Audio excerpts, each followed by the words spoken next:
The Kashmir files. Guys, अगर आपने ये मूवी नहीं देखी है अभी तक सिनेमा हॉल में, तो इस वीडियो पूरा देखना और समझना। ये एक मूवी ट्रू स्टोरी में आधारित है। तो गाइज, अगर आप नए हैं तो इस चैनल को जरूर सब्सक्राइब कर देना। तो गाइज, इस मूवी की हम स्टोरी शुरू करते हैं। इस फिल्म की कहानी सन 1990 कश्मीर से शुरू होती है। इस फिल्म में बच्चे कुछ क्रिकेट मैच खेल रहे होते हैं और वहाँ इंडिया और पाकिस्तान का मैच चल रहा होता है और रेडियो में इंडिया की जीत पर शिवा नाम का बच्चा ज़ोर ज़ोर से तालियां बजाने लगता है और खुशियां मनाने लगता है। तो कुछ मुस्लिम लड़कों को रास नहीं आता और वो शिवा को मारने के लिए भागते हैं और वहाँ से उसका दोस्त अब्दुल उसको शिवा को बचाकर ले जाता है। जब वो दोनों बच्चे वहाँ से भाग रहे होते हैं तो कुछ टेररिस्ट जो अपने आप को फ्रीडम फाइटर बोलते हैं, एक महिला को वहाँ जान से मारते हुए दिखाई देते हैं। तो वो लोग देखकर ये बहुत ज़्यादा डर जाते हैं और कैसे ही करके अपनी जान बचाकर वहाँ से छुप छुप कर भागते हैं और ये लोग फ्री कश्मीर की मांग करते हैं और वहाँ पे रह रहे पंडितों को ये लोग मारकर भगा देते हैं। इस टेररिस्ट ग्रुप का मकसद था कन्वर्ट लीव अटैक। तो वहाँ से उसके शिवा के पापा का फ़ोन पहुँचता है उसके दादाजी को, जो पुष्कर एक कश्मीरी पंडित थे और कश्मीर को जान से भी ज़्यादा प्यार करते थे। और जैसे ही उन्हें कॉल पहुँचता वो वहाँ से शिवा को ढूंढने को निकल जाते हैं और वहाँ शिवा और अब्दुल उनको मिल जाते हैं। और जैसे ही वो घर पहुँचते हैं तो कश्मीर का बहुत ही बुरा हाल हो चुका था।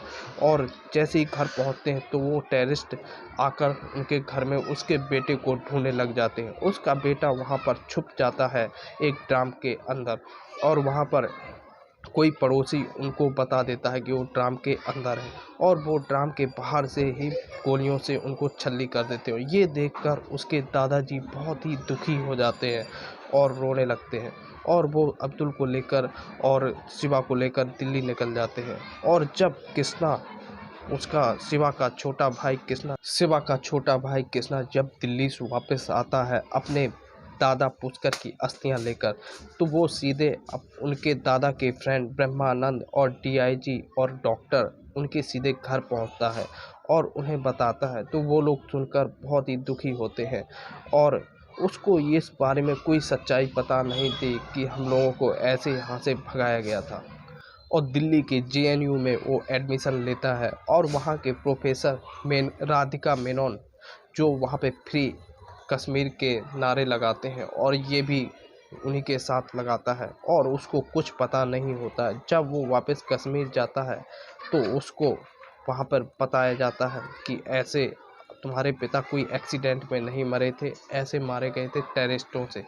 तो वो बड़ा सुनकर दुखी होता है और फिर एक दिन लाल चौक पर 3 एयरफोर्स के कर्मचारियों को वहां पर आतंकी गोली मारकर हत्या कर देते हैं, जो ब्रह्मानंद देखकर बहुत ही दुखी होते हैं और वो जाकर सीधे सीएम से बात करते हैं। तो सीएम उसको घुमा फिरा कर टहला देते हैं।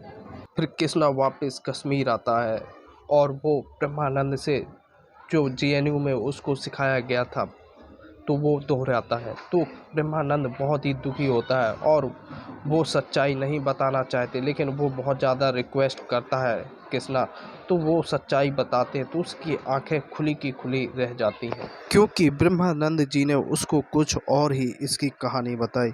उन्होंने बताया कि तुम्हारे माता पिता और भी लोगों को टेररिस्ट ने बहुत ही बुरी तरीके से मार दिया था और उनको यूनिवर्सिटी में कुछ और ही उनके बारे में बताया जाता था। यहाँ हॉस्पिटल में भी कश्मीरी पंडितों को बेरहमी से उनकी हत्या कर दी गई थी और कृष्णा अपने पुराने घर में अपने दादाजी की अस्थियां उनका अंतिम संस्कार करता है। और इसके बाद कृष्णा सीधा बिट्टा से मिलने उसके घर पहुंचता है, क्योंकि राधिका मेनन ने बोला था यूनिवर्सिटी का चुनाव जीतने के लिए बिट्टा से मिल लेना।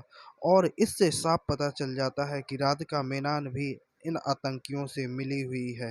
बिट्टा कृष्णा को बताता है कि यहाँ के कश्मीरी पंडित और तुम्हारे माता पिताओं को यहाँ की इंडियन आर्मी ने मारा है और मैं इनके खिलाफ लड़ रहा हूँ कश्मीर को बचाने के लिए, और मैं यहाँ अपनी आज़ादी के लिए और भगत सिंह की तरह यहाँ लड़ाई कर रहा हूँ। और कृष्णा सीधा जाता है ब्रह्मानंद के पास में और बोलता है वो तो एक फ्रीडम फाइटर है, आप क्यों मेरे से गलत उनके बारे में बोला।